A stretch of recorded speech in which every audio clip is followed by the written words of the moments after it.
Alleluia, Alleluia, Alleluia, Alleluia.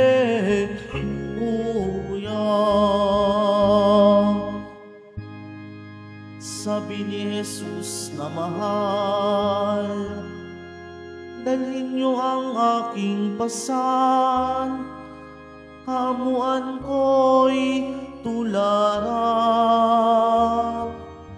Alleluia,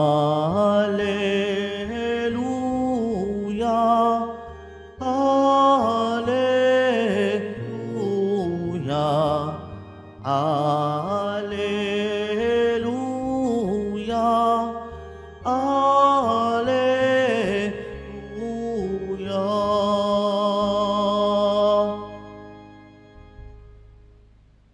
Sumainyo ang Panginoon. At sumayo rin. Ang mabuting balita ng Panginoon ayon kay San Mateo. Papuri sa iyo, Panginoon. Nang mga sandaling iyon, lumapit kay Jesus ang mga alagad at nagtanong, "Sino po ang pinakadakila sa kaharian ng langit?"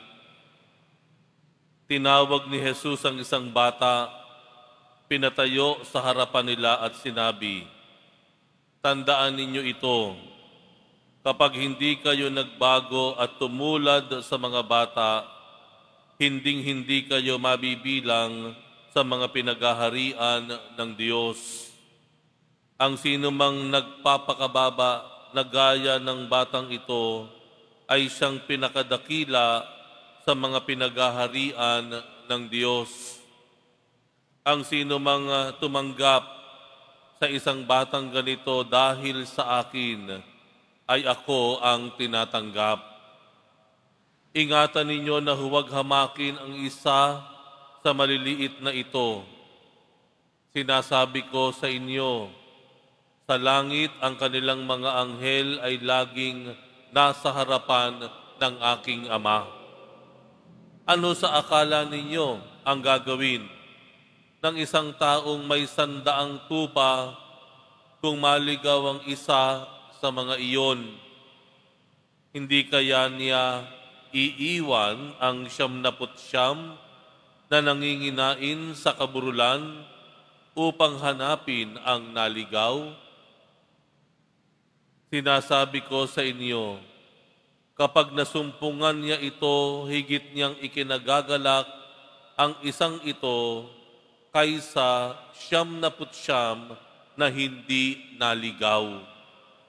Gayon din naman, hindi kalooban ng inyong amang nasa langit na mapahamak ang isa sa maliliit na ito." Ang mabuting balita ng Panginoon. Pinupuri ka namin, Panginoong Hesukristo. Magsiupo muna ang lahat.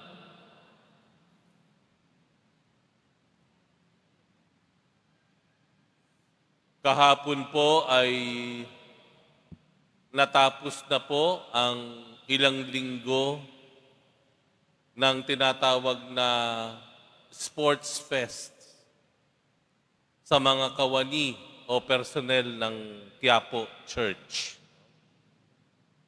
Nagkaroon na po ng awards night. Ayan. Awarding ceremony na nagsimula po nung buwan pa ng nung nakaraang buwan ng Hulyo. Ano po?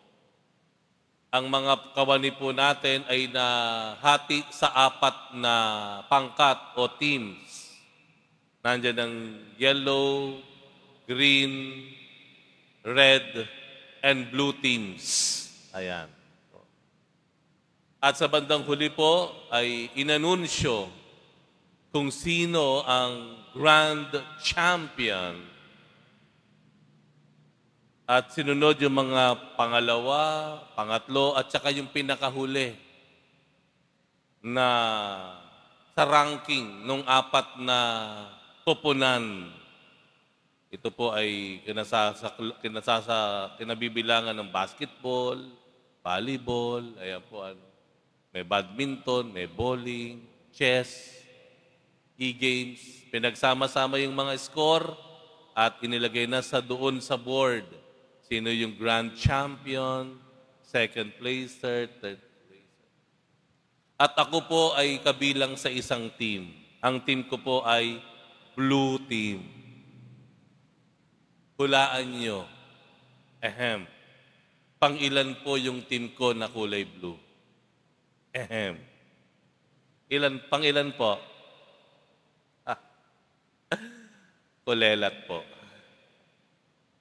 Pang-apat. Na sa ranking. Ayun po. Gayon pa man, ang sigaw namin ay ganito. Ang sino mang nahuhuli ay nauuna. Buti na lang kanyo. May ganoong mga salita ang Panginoon. Malaking konsolasyon po sa amin yan. Sa Ebanghelyo, ang unang tanong ng mga alagad, sino po ang grand champion sa mata ng langit? Sino po ang pinakadakila, pinakamataas? Kinuha ng Panginoon ng isang bata mula sa tabi, inilagay sa gitna. Ang sino mang magiging kagaya ng batang ito ang siyang pinagaharian ng Diyos. Tama po, ano? Laging ginagamit ng Panginoon yung mga bata, yung mga maliliit, mga paslit para ipakita yung katangian ng kapakumbabaan. Ayan. Pero hindi po doon natatapos yung sagot ng Panginoon. Doon sa tanong na sino ang pinakadakila. Dahil kung mapapansin po ninyo, mayroong ikalawa na sinabi ang Panginoon hinggil doon sa tanong na sino ang pinakadakila. At ito ang sabi ng Panginoon, ang sino mang tumanggap sa isang batang ganito dahil sa akin, ay ako ang tinatanggap. Sa makatuwid, hindi lang kapakumbabaan ang daan patungo sa kadakilaan sa mata ng Diyos. Ito ay ang paggalang dun sa mga taong maliliit. Kaya sabi nga niya, ang sino mang tumanggap sa mga kagaya nito.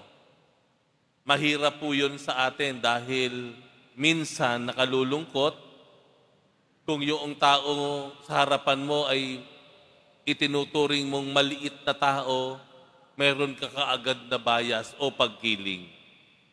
Kapag yung nasa harapan natin, itsura pa lamang, mukhang walang sinabi. Kapag yung kakausap natin, dun sa kung paano siya magsalita, parang hindi nakatapos. Parang meron agad tayong biases na tinatawag.